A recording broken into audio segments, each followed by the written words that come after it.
അങ്ങനെ new generation അവാർഡുകൾ പ്രഖ്യാപിച്ച തിരുവഞ്ചൂർ മന്ത്രി മാതൃകയായി.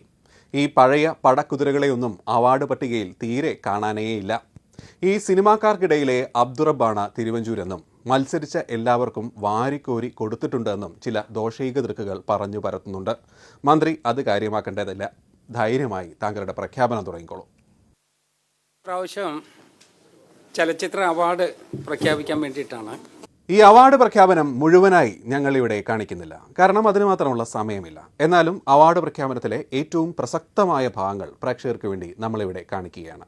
ഈ മികച്ച ഹാസ്യ നടനുള്ള പുരസ്കാരം എടുത്തു കളഞ്ഞത് എന്തുകൊണ്ടും നന്നായി.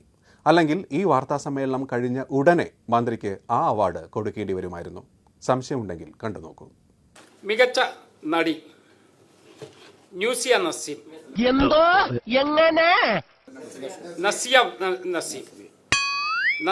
നസീം. പണ്ഡിതനാണെന്ന് തോന്നുന്നു, അർത്ഥം പറഞ്ഞൊന്നും കേട്ടില്ലേ.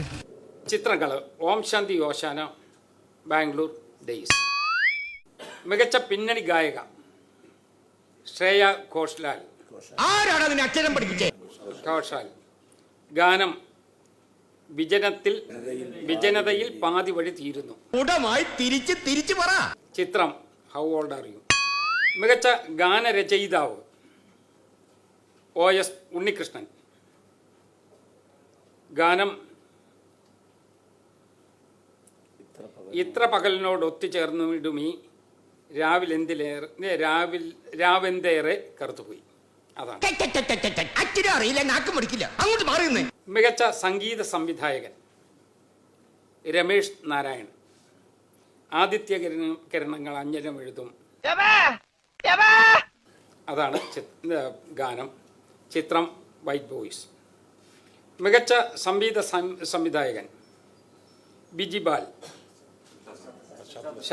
ശാസ്ത്രീയ സംഗീതം, പശ്ചാത്തല സംഗീതം.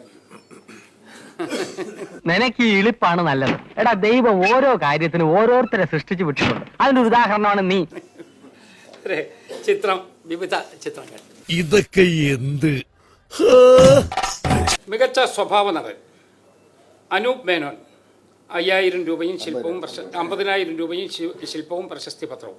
നമ്മുടെ സിനിമാ മന്ത്രിയുടെ സിനിമയിലുള്ള അഗാധമായ പാണ്ഡിത്യം കണ്ട് ഇതെല്ലാം കണ്ടു നിന്നവരുടെ കണ്ണ് നിറഞ്ഞുപോയി എന്നാണ് അറിയുന്നത്.